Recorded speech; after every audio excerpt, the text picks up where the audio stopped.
I would like to invite Mr. Mahendra Pal Singh, MLA, Pipraij Vidhan Sabha, for sharing his vision on Viksit Bharat.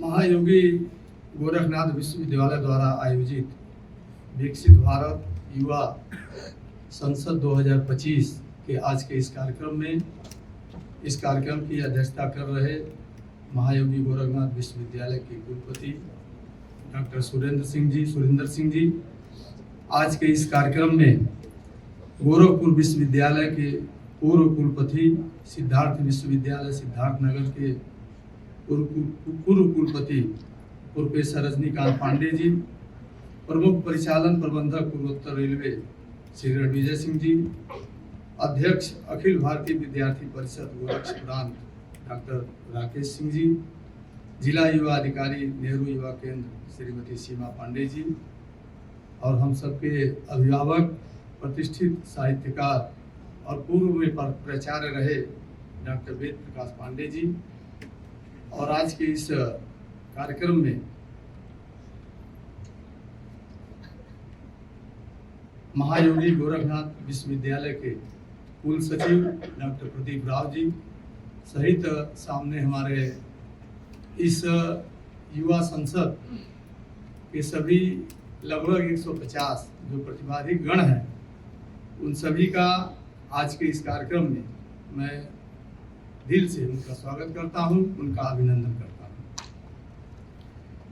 देखिए, प्रधानमंत्री मोदी जी लगातार भारत को एक विकसित भारत की श्रेणी में खड़ा करने के लिए निरंतर उनका एक प्रयास है।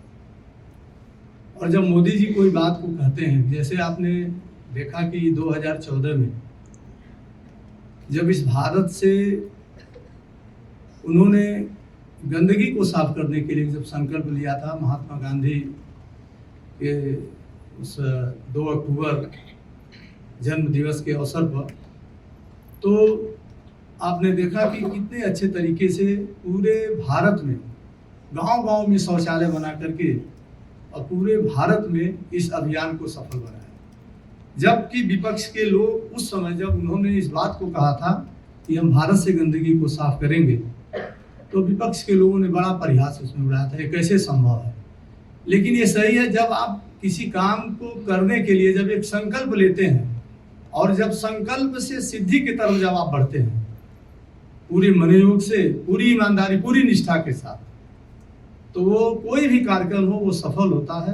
तो इसी तरह से मोदी जी ने एक भारत को विकसित राष्ट्र की श्रेणी में खड़ा करने के लिए जिस तरह से 2047 तक यह भारत विकसित राष्ट्र बने, तो उसके क्रम में जो ये युवा संसद का जो आयोजन हो रहा है, उसमें आप सब लोग यहाँ पर आए हैं। इसमें से मैं समझता हूँ कि आप सब उसमें बैठेंगे और चयन करेंगे उन लोगों का कि कौन इसमें अच्छा अपना संवाद कर ले रहा। फिर यहाँ से चयन होकर के जब आप विधानसभा में जाएंगे, वहाँ पर अपनी प्रतिभा को, जब वहाँ पर मैं समझता हूँ वहाँ पर हमारे विधानसभा अध्यक्ष भी बैठे रहेंगे, जब उनके सामने आप अपनी बात को रखेंगे, तो अपनी बातों को रखना क्या है, पूरे भारत से कोने कोने से हर जगह से बच्चे आएंगे। आप पूर्वांचल से जाएंगे और पूर्वांचल में क्या है, उसमें दोनों चीजें होनी चाहिए। मोदी जी की ये सोच है कि आप एक दिशा दें सरकार को, क्या कमी है, क्या अच्छी बात है, क्या कमी है, इन सारी बातों को भी उसमें आपको रखना होगा। और जब आप उन बातों को रखेंगे तो फिर उसमें जो निचोड़ आएगा तो फिर उस पे काम होगा। तो जैसे भारत में युवा शक्ति ज्यादा है और जिस देश में युवा है वो देश विकसित भारत उस श्रेणी में न खड़ा हो, यह भी एक विषय है। तो जब युवा है यहाँ पर और मोदी जी को पूरा भरोसा है कि हम आपके दम पर, और यह भी सही है कि कोई भी राष्ट्र अगर उसे मजबूत बनाना है तो हमें ग्रामीण अंचल को मजबूत बनाना होगा, क्योंकि भारत का विकास हमारे गांव के खेत और खलिहान से होकर के जाता है। यह भी हमें उसमें देखना होगा। तो आज का जो ये कार्यक्रम आयोजित है, तो मैं सबसे पहले प्रधानमंत्री जी को बधाई देता हूँ। इस तरह के कार्यक्रम आयोजित हो रहे हैं और युवा संसद युवा छात्रों को संसदीय शैली की बहस, चर्चा और निर्णय लेने की प्रक्रियाओं में शामिल होने के लिए एक मंच प्रदान करता है। ये आयोजन वास्तविक संसद के कामकाज की नकल है। अगर इसमें संसद अगर एक पाई बढ़ा दीजिए तो युवा सांसद भी हो जाएगा। तो युवा संसद का मतलब यह है कि आपको पूरी प्रक्रिया वही रहेगी और यहाँ भी वही माहौल रहेगा। आप अपनी बात रखेंगे, जैसे आपने कहा कि पक्ष और विपक्ष दोनों बातें होंगी। तो ये चीजें जो है उसमें आपको देखने के लिए मिलेगी। और लोकतंत्र सरकार का सबसे अच्छा स्वरूप आप अगर देखेंगे, अगर तुलना कर लीजिए भारत और चाइना से। चाइना क्या था? हम सब कहते थे हिंदी चीनी भाई भाई। और मुझे याद है जब हम सब प्राइमरी में पढ़ते थे तो एक टिकट आता था और हम सब उसको खरीदते थे। वो पैसा कहाँ जाता था? चाइना को जाता था। हिंदी चीनी भाई भाई एक टिकट आता था। इसमें आप लोगों को तो नहीं याद है, लेकिन हम लोगों को याद है। गुरु जी आपको भी याद होगा। और आज चाइना कहाँ है? हम लोकतंत्र में जो हमारी व्यवस्था में वही कह रहा था कि लोकतंत्र सरकार का सबसे अच्छा स्वरूप है। युवा संसद प्रतियोगिता का उद्देश्य छात्र को देश की वास्तविक संसद की व्यवहारिक कार्य प्रणाली से परिचित कराना और उनमें लोकतांत्रिक मूल्यों की स्थापना करना होता है। तो ये आपके भी माध्यम से ये चीजें हो सकती हैं। युवाओं को 2047 तक पूर्ण विकसित राष्ट्र बनाने के भारत के दृष्टिकोण पर अपने विचार प्रस्तुत करने के लिए भी प्रोत्साहित करता है। और मैं चाइना की बात कर रहा था, तो यहाँ तो लोकतंत्र है। लोकतंत्र में प्रजा एक नंबर पर है। प्रजा जैसे हुआ ना कि जो कहीं गलत है अगर आप ठान लें तो उसे चेंज करना पड़ेगा, लेकिन चाइना में ऐसा नहीं है। और आज चाइना कहां से कहां पहुंच गया। तो हम लोकतंत्र की खूबसूरती को मजबूती से पकड़ करके भी रखें और जो इसमें विकृतियां हैं उसको भी हम पटल पर रखें।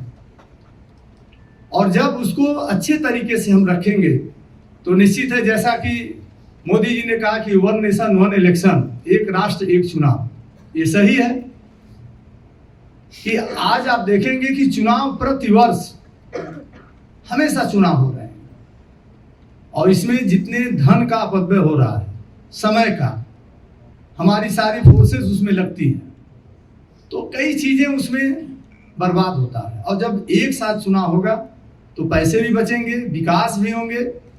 और जो मोदी जी का सपना, वही मैं सर से बात कर रहा था, मोदी जी ने कहा कि इस देश को हम 5 ट्रिलियन डॉलर, उसमें उत्तर प्रदेश के मुख्यमंत्री जी ने कहा कि उत्तर प्रदेश को हम 1 ट्रिलियन डॉलर इकोनॉमी बनाएंगे।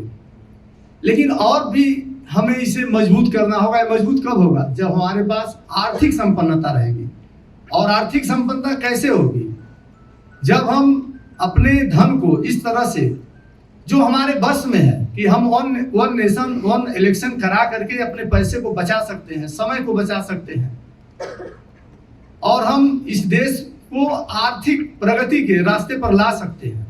आज देखिए, भारत किसी का मोहताज नहीं है। सैन्य के क्षेत्र में आप देख लीजिए, भारत पहले दूसरे देशों पर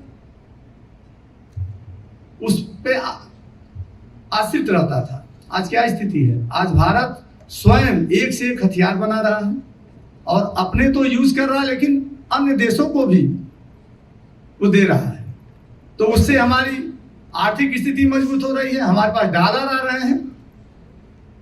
तो ये जो मोदी जी की सोच है कि हम अपने पैर पर खड़ा हों, अपने को मजबूत करें।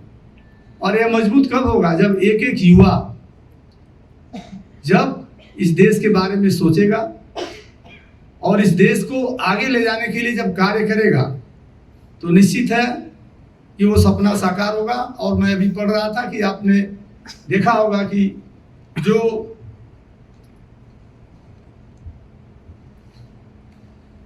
समान नागरिक संहिता की जो बात हुई थी, वो सबसे पहले भारत में गोवा ने जो है इसे अपनाया था और अब जो है उत्तराखंड ने अपनाया है।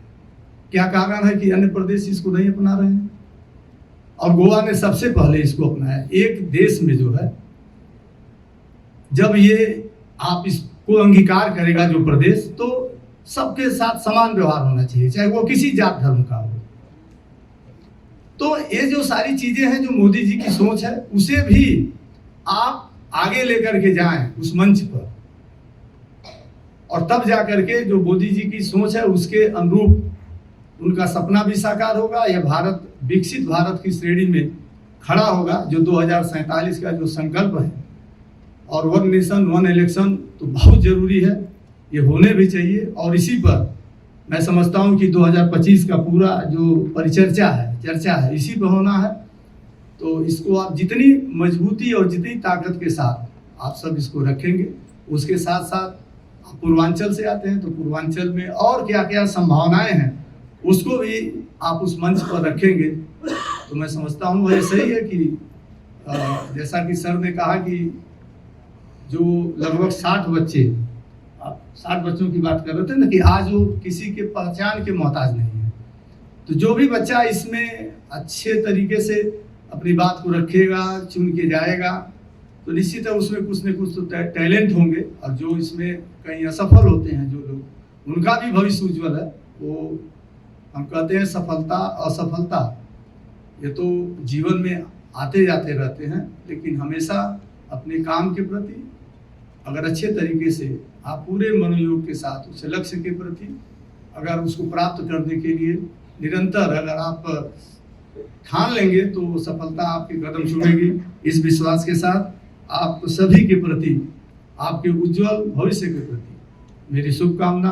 मंच को प्रणाम करते हुए अपनी बात को मैं समाप्त करूंगा। जय हिंद, जय भारत।